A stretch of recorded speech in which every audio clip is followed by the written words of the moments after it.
What's up, everybody? I'm Sly The Movie Guy. Here's my movie review of The Suicide Squad, directed and written by James Gunn, starring Idris Elba, John Cena, Viola Davis, Margot Robbie, Joel Kinnaman, and the rest of the other cast and crew. And in this film, the government sends the most dangerous supervillains in the world, Bloodsport, Peacemaker, King Shark, Harley Quinn, and others, to the remote enemy-infused island of Corto. Armed with high-tech weapons, they trek through the dangerous jungle on a search and destroy mission, with only Colonel Rick Flag on the ground to make them behave. This was like one of my most anticipated films of 2021 because, for one, James Gunn is directing it. I think he did a fantastic job directing comic book films like Guardians of the Galaxy that came out in 2014, then Guardians of the Galaxy Volume 2 that came out in 2017. So this guy knows how to direct comic book films, and I thought he did a fantastic job directing both of those films, and I highly recommend you checking those films out if you haven't seen them yet, especially the first one, which still blows my mind still to this day how good it is, man. I mean, I remember seeing that in the movie theaters, and it was just so mind-blowing. So I highly recommend you checking out the first one, definitely. And those films came out of the Marvel Cinematic Universe, and I thought he did a fantastic job with those films. And he also did good with films that wasn't one of them was kind of like a comic book type thing or something, Super, and then his other film, Slither. So this guy knows how to direct other films besides comic books that came from DC or Marvel and stuff. So this guy knows how to direct the film. So I couldn't wait to see him direct the Suicide Squads. And how'd he get there to it and stuff? Well, that the backstory behind that is where Marvel kind of fired James Gunn. I think it was 2019 or something, over a tweet that he has that it was a bad tweet that he did back. It was way in the past and stuff, and Marvel just fired him, which I still to this day I don't know why, because the man have changed himself. He apologized about it and stuff, but now he's got hired back at Marvel and stuff. But at the time, Marvel fired him and DC picked him up to direct Suicide Squad. So for me, when I heard him about directing the Suicide Squad film, I was like, okay, this would be good, because I didn't want to see James Gunn not stop directing comic book films and stuff, because he had done a great job. So I want to see him direct a comic book film. It could be Marvel, DC, or Dark Horse Comics, Image. I want to see this guy direct something because, like I said, this guy is just so phenomenal. So him directing the Suicide Squad, I was just happy about it. Then saw them talking about it in the DC fandom. I was very hyped up about it. How they have fun on the set. How James Gunn's directing and stuff. Then seeing a teaser trailer, then the trailers and stuff. All look good, so I was on board and stuff. So I checked this movie out in the movie theaters, and plus, this movie's on HBO Max. You can check it out there. But I checked it out in the movie theaters so I can see it on the big screen, because I love seeing comic book movies on the big screen. I just love it. It just something about it. I just love seeing it on the big screen and stuff, seeing comic book movies. I mean, I've seen comic movies in the early 2000s and the late 2000s on a big screen. So seeing it at home, just first viewings, it kind of be a little icky at times, just seeing at home. I love it on the big screen. So I checked it out on the big screen, and I left out in the movie theater having a good time with this film. This is a really awesome comic book film. I have some issues with the film, which I'll get into my negatives later. But let me start off with the positives on this film.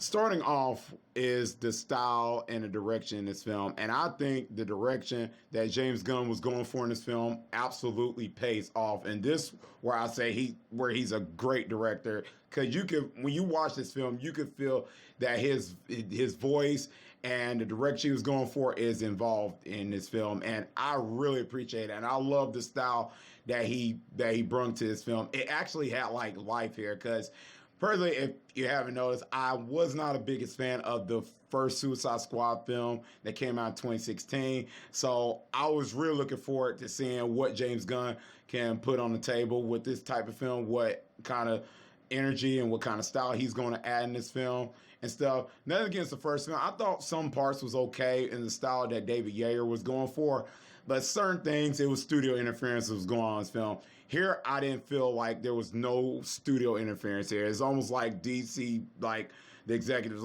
said, hey, let James Gunn do it all and stuff.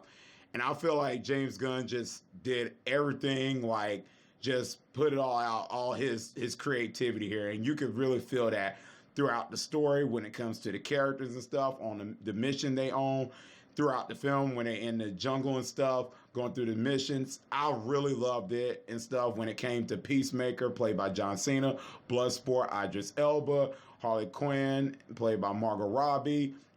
Everybody, it worked so perfectly well. And I thought the direction and the style that James Gunn was going for in this film really paid off.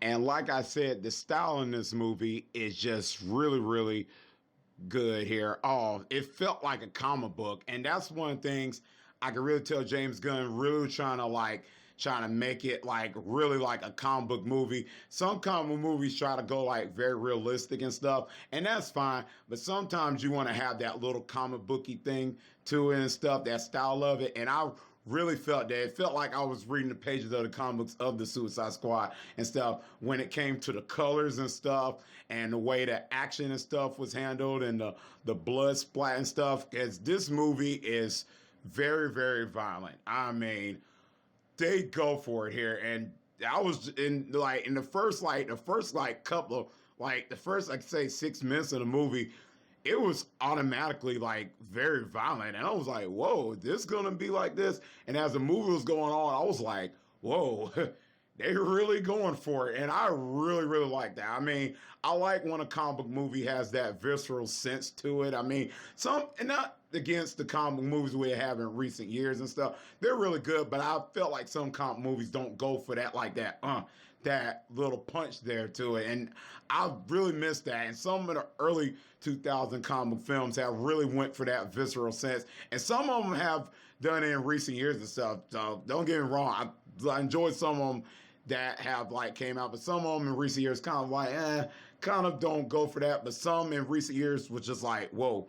And this film was like one of them. I feel like this is like easily one of the most violent like DCU films and like in the universe and stuff. So that was just like, it put a smile on my face. I was like, yes, woo.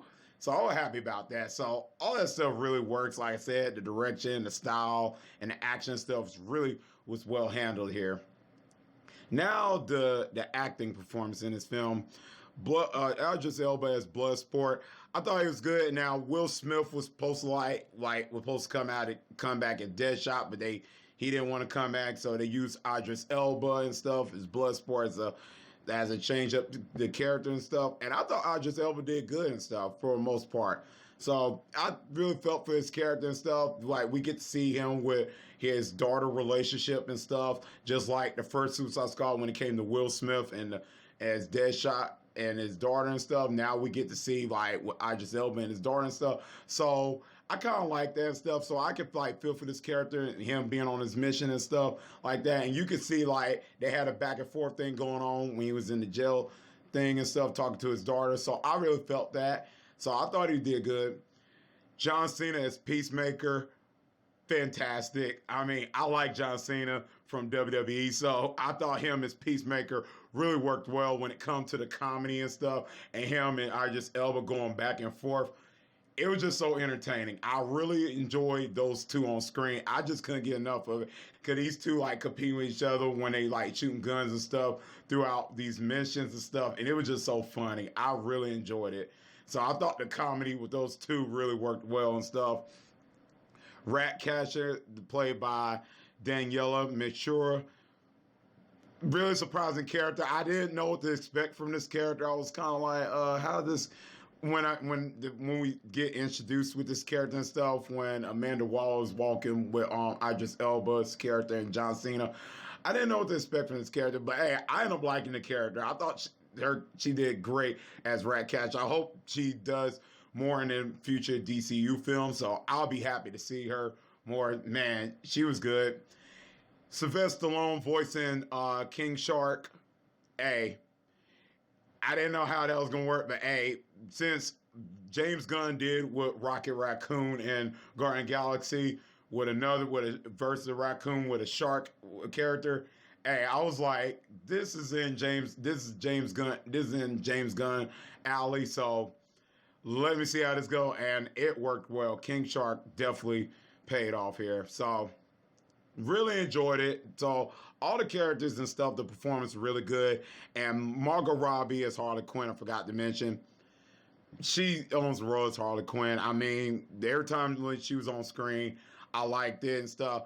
And she had good screen time and stuff. I wouldn't say it was like the screen time like the original, the Suicide Squad and Birds of Prey and stuff. But the screen time she gets, she really does good. And I think Margot Robbie as Harley Quinn is just, she was just born to play this role. So this movie kind of just put the stamp on it. So I liked it. Definitely was win-win for me. Mike Roca, everybody else does good. So everybody from all the casting members were fantastic and stuff. And Amanda Waller, forgot to mention her. So all of the voice cast, the casting and everything worked well and stuff. The tone was the best part of the film. I thought the tone, they really stuck with it. It didn't like really change up where it went all goofy and stuff. Even if it was goofy and stuff here and there, it wasn't like over the top, very cheesy. It was very edgy at time when it came to like the comedy and stuff like that. So I felt like that the tone did not like change up where it went like cheesy, like over the top, like we've seen like in the past of recent comic films where the tone was just like all over the place. I felt like it was just, it felt like it was in sync. It didn't change off. It didn't lift off of none. So I really enjoyed the tone here and everything else. Now to the negatives, which I do have for this film. I don't think this is a perfect film and stuff. Well, I still enjoy the film. One of the negatives I say is the villain here. And I won't get any spoilers and stuff. Because I only seen like the teaser trailer and the first trailer, so I don't know if the TV spots have like, I didn't see the TV spots if they gave anything out, but I won't get any spoilers who the villain is. But the villain here, it didn't work for me. And as the story was going on, I was like, who's the villain here? And I was kind of looking for the villain, and I say that was the weakest part of the first Suicide Squad, where the villain Enchantress was just very weak and stuff. And I feel like the villain presence here was just not as like the biggest punch, like the biggest like the driving force here. It was kind of the weakest link, and it just didn't kind of give the film like anything like make it like wow, the Suicide Squad was in danger and stuff and like that. So I kind of was like it just didn't give me anything here. I've seen the villains in this film, but you just didn't feel like Suicide Squad was in danger and stuff. It just kind of like it shows up towards the end. You kind of like the villain's name been mentioned in the beginning of the film, but then later on, as when the big showdown and stuff, when I was watching, I was kind of like, okay. I mean, the final showdown, some of the action scenes were real good, but when it came to the villain, it's kind of like, didn't really bring nothing to the table and stuff, which that was one of the weakest points in this film. Then the characters, which I think this will be a disappointment if you've seen the trailers, because the trailers kind of gave so much out, like when it came to like showed us all the characters and stuff. And the film is at stakes. That's one of the things I will say. Like that was I forgot to mention the positives. The films was at stakes where there was characters dying and stuff, and I felt like that could be a positive and a negative. The positive is the film was at stake, so there's like characters do die in this film, but specific characters I was looking forward to kind of didn't last longer in the film, and I was kind of like a little bit kind of disappointed about it. I was like, oh man, why did James Gunn do that? So that was like one of the kind of the negatives I did have with the film. I was like, man. And then some of the comedy, in which I felt like James Gunn did this in Guardians of the Galaxy Volume 2. Too much comedy can be like, too much there.